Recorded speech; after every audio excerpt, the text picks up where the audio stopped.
पर भी जिंदगी के किसी हिस्से में डोमेस्टिक वायलेंस का वो शिकार हुई है।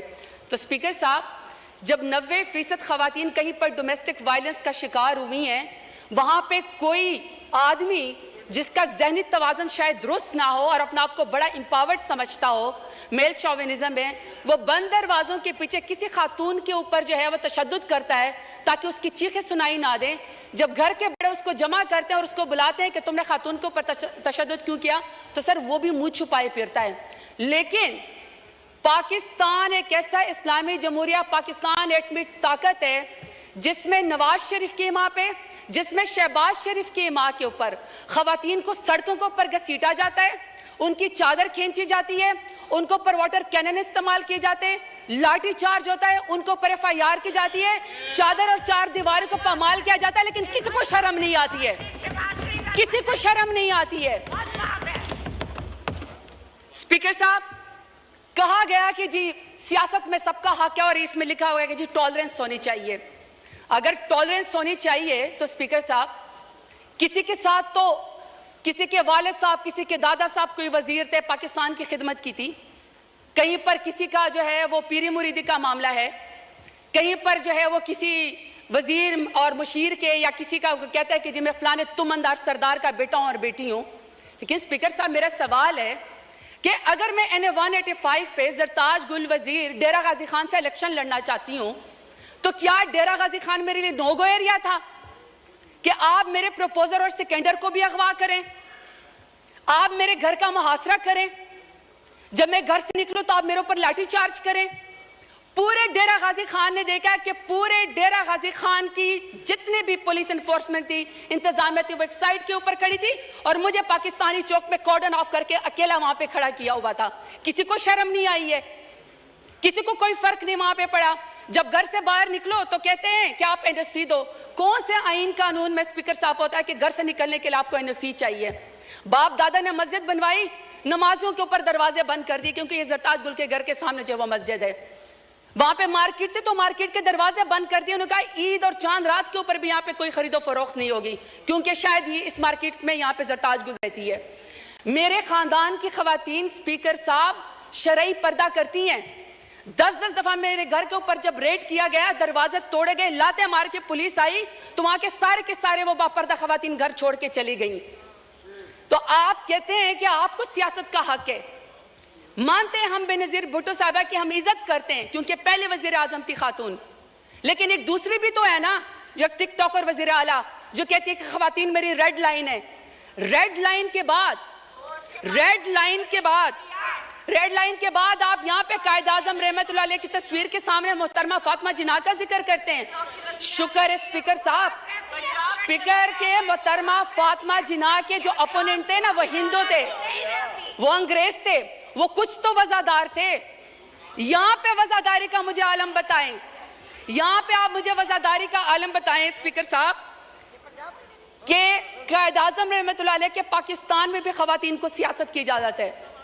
ये अमरियत का जिक्र करते ना, कल को कह रहे थे कि जी किसी को निकाल के आप कब्र से फांसी पे लटका दो, तो मुशर्रफ दौर में सबसे ज्यादा खवातीन को यहाँ पे रिजर्व सीट दी गई। बदतरीन अमरियत के अंदर भी खवातीन को सियासत की इजाजत थी।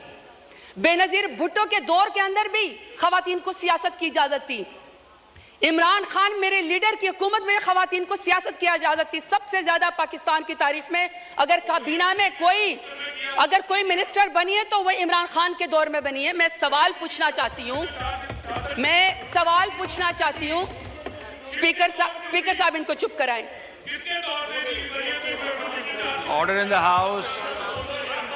हाउस मोहतरमा, आप बोले। स्पीकर साहब, मैं सिर्फ सवाल पर यह करना चाहती हूँ कि जब नवाज शरीफ का दौर आएगा, जब शहबाज शरीफ का दौर आ गया, तो क्या खवातीन के ऊपर सियासत के दरवाजे बंद होंगे? हमेशा उनकी कैरेक्टर असैसिनेशन होगी, हमेशा उनको जेलों के अंदर डाला जाएगा? मैं सवाल पूछना चाहती हूँ स्पीकर साहब, मैं सवाल पूछना चाहती हूँ कि रेहाना डार साहिबा जो सियालकोट में, जिसका तो 9 मई से भी कोई ताल्लुक नहीं था, बेटे की सीट पे इलेक्शन लड़ना चाह रही थी, वालदा की उम्र के खातून है, आपने यहाँ पे एक बंदे को जितवाने के लिए पुलिस के जरिए उसके गरेबान में हाथ डाला। आसमान भी कांपा होगा, मैं आपसे पूछना चाहती हूं कि आपको कौन सी सियासी बर्तरी हासिल होगी रेहाना डार को आपको घसीटते हुए और उसके गिरबान में हाथ डालते हुए? स्पीकर साहब, हमने तो सुना था कि फलस्तीन में, कश्मीर में मकबूजा जगहों पे यहूदी और हिंदू जो खवातीन के खिलाफ टॉर्चर करते हैं, उनको हरास करते हैं ताकि उनको कोई जो है उसके ऊपर बर्तरी हासिल हो जाए। स्पीकर साहब, मेरा सवाल है स्पीकर साहब कि जब आलिया हमजा को, पढ़ी लिखी खातून इंजीनियर है, जब आलिया हमजा को उनकी 3 बेटियों के सामने रात को उसके बेडरूम से बालों से खींचकर मर्द पुलिस वालों ने सीढ़ियों के ऊपर घसीटा, तो मैं शहबाज शरीफ से पूछना चाहती हूं कौन सी सियासी बर्तरी आपको पाकिस्तान तहरीक इंसाफ के ऊपर हासिल हो गई?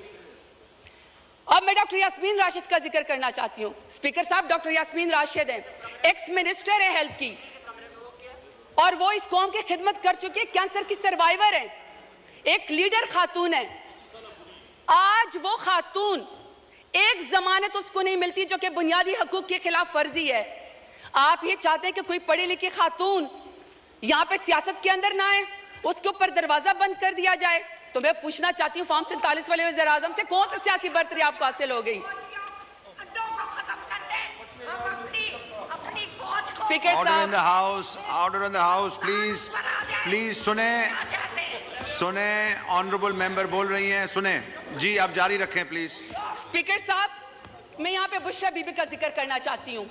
खातून अव्वल रह चुकी हैं, हयादार औरत है, बापर्दा औरत है, लाख इख्तलाफ होगा इनका, लाख इख्तलाफ होगा स्पीकर साहब इनका, शहबाज शरीफ का, नवाज शरीफ का लाख इख्तलाफ हमसे होगा, इमरान खान से नफरत भी होगी, क्योंकि इमरान खान जैसे बहादुर लीडर तो ये है नहीं, तो चलो आपको सियासत में नफरत होगी। स्पीकर साहब, मेरा सवाल है कि दुश्मनी में आप इतने गर गए कि आपने निकाह जैसे सुन्नत नबी, आपने उसके अंदर भी हाथ डाल दिया, कोई बापर्दा खातून भी आपके शर से महफूज नहीं रही। तो मैं पूछना चाहती हूँ कि फॉर्म 47 वाले वज़ीर आज़म से कि आपने बापर्दा खातून की इद्दत के निकाह के केस के अंदर भी हाथ डाल के दुश्मनी की नजर करके खवातीन को आपने क्या पैगाम दिया है? तैयबा राजा, सनम जावेद, आयशा भुट्टा, मैं हजारों के नाम लेना चाहती हूँ स्पीकर साहब, वो जेल के अंदर बैठी हुई हैं, वो जेल के अंदर बैठी हुई हैं, और order in the house please, सबने बोलना है, हर कोई अपनी बारी में बोले जी। स्पीकर साहब, आलिया हमजा, आयशा भुट्टा, सनम जावेद, इसी तरीके से सर तैयबा राजा, वो पुलिस की कस्टडी में बैठी हुई हैं, और तैयबा राजा कहती हैं कि उनकी वालदा तहज्जुद की नमाज पढ़ रही थी और उनको कोई पुलिस ऑफिसर कोई रेप की वीडियो भेजता है। आपने उस खातून की मां के तहज्जुद के टाइम पे आंसू का कौन हिसाब देगा?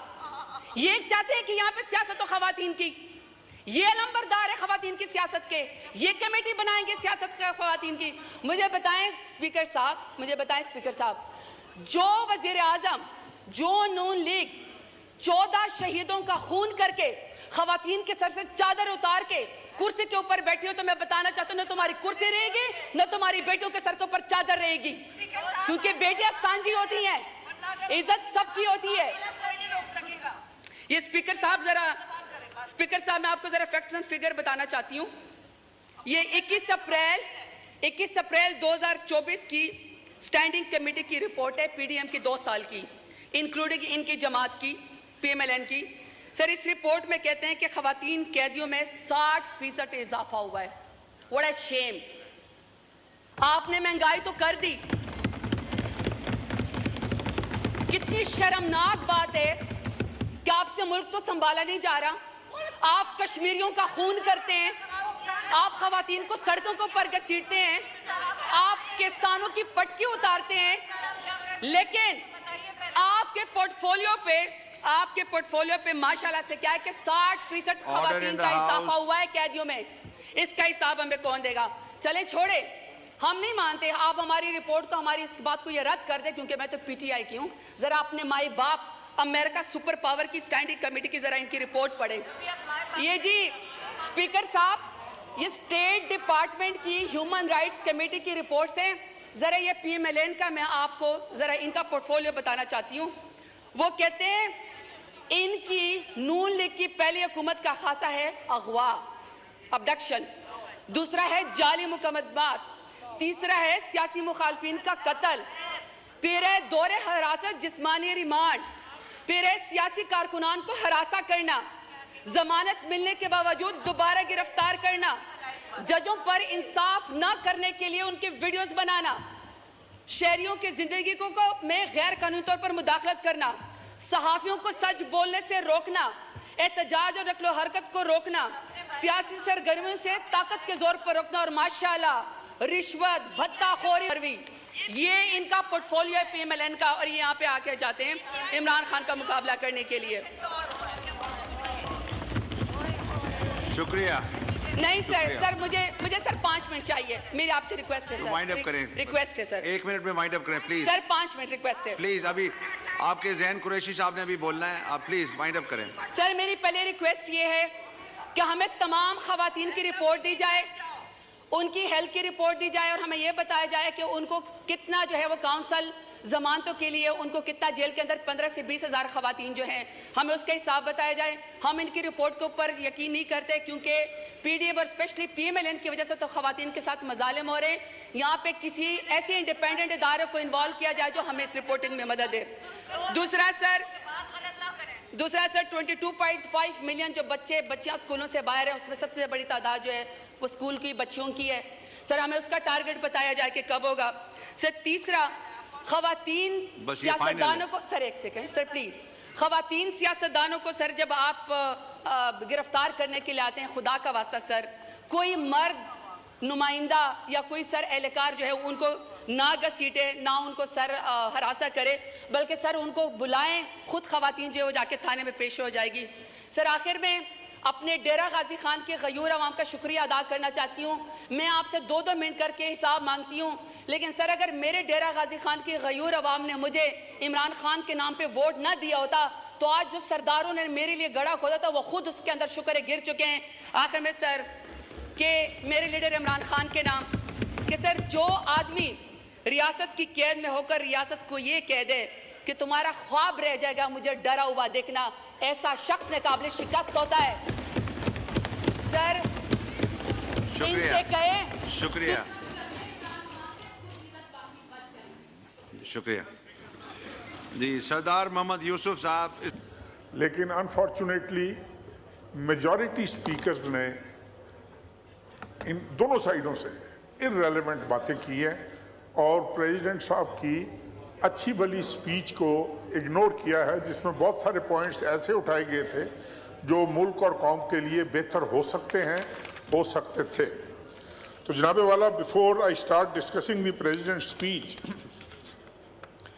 मेरे ख्याल में कुछ बातें ऐसी हैं जो मुझे अपने दोस्तों के साथ करने की इजाज़त दें आप, जो हम करते रहे। मैं कोशिश करूँगा को कोई तल्ख बातें ना करूँ, ऐसी बातें ना करूँ जिससे कोई तल्खी बढ़े, लेकिन कुछ हक़ाइक़ ऐसे हैं जनाब स्पीकर जिनको नज़रअंदाज ना किया जा सकता है। अभी आतिफ खान साहब ने इस तरह अपनी सीट पे बैठे बैठे बोलने की आदत अब छोड़ दें। अफरीदी साहब, मेरे भाई, मैं तो गुजारिश कर रहा हूँ, मैं आपके अंदर बाहर के हक़ाइक़ को जानता हूँ, मैंने बयान करने शुरू किए, आपसे बर्दाश्त नहीं होने, इसलिए आप बेहतर है आप खामोशी से सुने। नहीं, आप बेहतर है आप खामोशी से सुने। मैं तो चेयर से बात करें, मैंने और तो आप प्लीज बैठे बैठे नहीं बोले। मैं तो पहले ही बस करें, अब आप बस करें। अभी उन्होंने बात शुरू नहीं की और आपको परेशानी हो गई। इस तरह आप अपनी जगह से बैठे बैठे हाउस को डिस्टर्ब नहीं किया करें। इस आदत को अब आप छोड़ दें, रूल्स ऑफ प्रोसीजर को पढ़ना शुरू करें। नहीं, आप चुप हो जाए, खामोश होकर बैठे।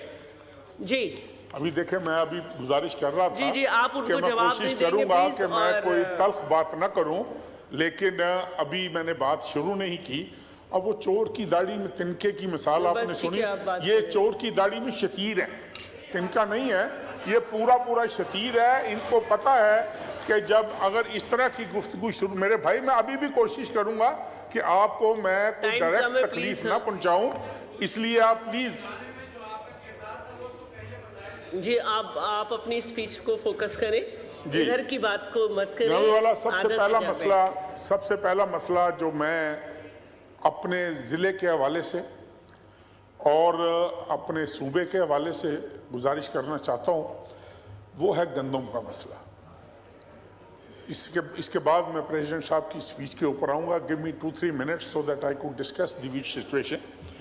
और उसमें जनाब स्पीकर, मैं चूँकि नेशनल फूड सिक्योरिटी का मिनिस्टर रहा हूँ, बहुत सारे ऐसे हक़ाइक़ हैं जो इस ऐवान को भी पता होने चाहिए और बल्कि हम सबको, पाकिस्तान की अवाम को पता होना चाहिए कि इससे बड़ा क्राइसिस, इससे बड़ी ज़्यादती जो आज काश्तकार के साथ हो रही है, इस मुल्क की तारीख में पहले कभी नहीं हुई। मैं समझता हूँ कि जब गंदम, ये पहला मौका है तारीख में कि पंजाब हुकूमत गंदम का एक दाना नहीं खरीद रही और उसकी जस्टिफिकेशन ये दी जा रही है कि जी हमने आटा सस्ता करना है, इसलिए हम गंदम नहीं खरीद रहे ताकि गंदम का रेट नीचे आएगा तो आटा सस्ता होगा। शायद यार प्लीज जरा खुदा के लिए यार, कहते हो तो मैं बैठ जाता हूँ। आप सारी सही बातें नोट करके अपनी स्पीच में करिएगा। आप बैठे बैठे डिस्टर्ब करेंगे, मैं उनका टाइम बढ़ाती रहूंगी। आपको जो बात सही और गलत लग रही है अपनी स्पीच में करिएगा प्लीज।